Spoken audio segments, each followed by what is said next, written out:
So, all right, let's go to the next one. Hitting the road and touring. Yeah, a lot of people think that like every night you're a DJ, you go to the hotel and then there's like 10 cocaine models and you're just doing drugs all night. That never fucking happens, man. That never fucking happens. I wish it did, but it does not.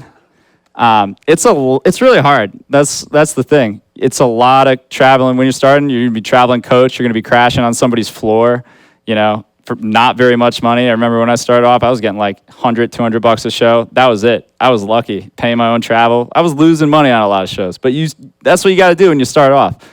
You got to pay your dues.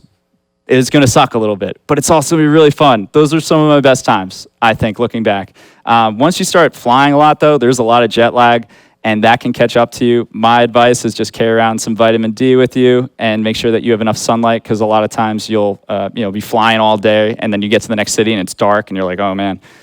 That helps a lot. And talking about drugs, talking about drinking. I'm sure every one of you has a vice. If you don't, that's amazing, and props to you. But whatever your vice may be, you really want to moderate your usage while you're touring, because I've seen so many of my peers just fall apart because they let it get ahead of them, and it affects your mental health, affects your ability to continue making music. You got to be like, yo, this is like something I love, but it's also a job. I'm providing a service to people that are coming to the show, want to have a good time. I don't want to disappoint them. I don't want to show up fucking wasted to my set and have somebody like, I've seen this, I'm not going to name names, like literally had a tour manager prop somebody up so he could get to the CDJs.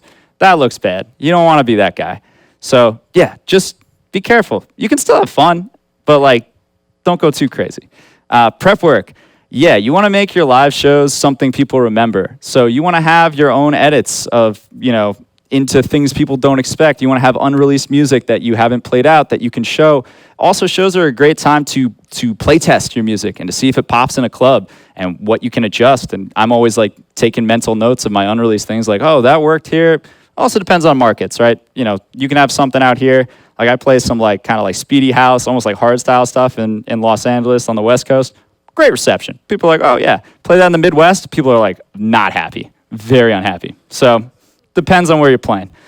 Visual packages. Even when you're starting off, you can put together a few basic things that you can bring on stage, just a logo, things like that. But you want to, as you go up, you want to just put more thought in that, because, as a DJ or, even if you have a semi-live modular performance going on, you don't have as much interaction with the crowd as, say, like somebody who has like a whole live band and they're just in the front, or like a hip-hop act and things like that. So you want to, pad out the experience, so to speak, with some dope visuals. Let's talk about G. Jones for a second. That visual package is amazing. You go to that show and you're like, wow, this is insane. Virtual Self, Porter Robinson, all of those, they have amazing visuals that take you on a journey with the music. And maybe they're not exactly synced to the music. Sometimes you have a VJ doing it on the fly, but that enhances the experience and that brings you in fans. People are like, wow, I really want to go see them again.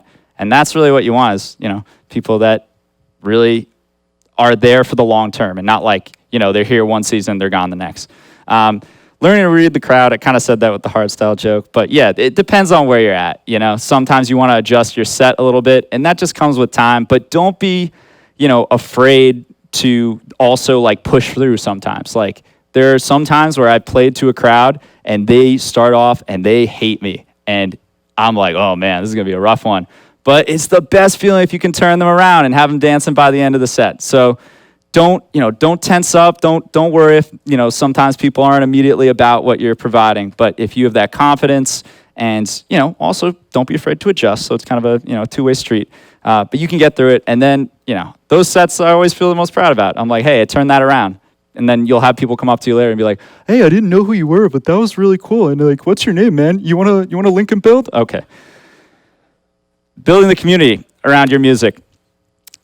With that segued really nicely. You want to talk to people after your set if you can. You don't want to be that asshole who just runs back to their, hotel immediately, because those people came out to see you. They want to talk to you. They want to hang out. They want to say like, what's up? I like this and that. And just having genuine interactions with people that come to say like, I really like what you're doing. That goes so far. It goes so far. I can't tell you how many times I've after every show, I try to have I'll maybe end the set 5 minutes early just so I can hop in the crowd and just talk to people for a second, because people really appreciate that.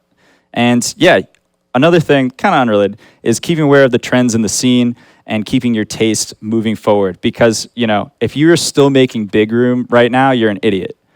I'm sorry.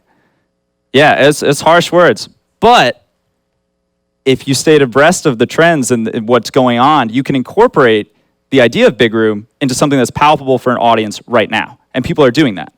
I think a lot of like Wookiees kind of like club kind of stuff kind of fits into that paradigm. Obviously, it's not like a big, you know, for the floor kick the entire time, but basically taking that idea and melding it with modern sensibilities. I think that's really important. So yeah, stay connected with what's going on around you, with the people, with the DJs, all that great stuff. You don't want to just get left behind, essentially. All right, I think that about covers all of this stuff. Let's get into a project file.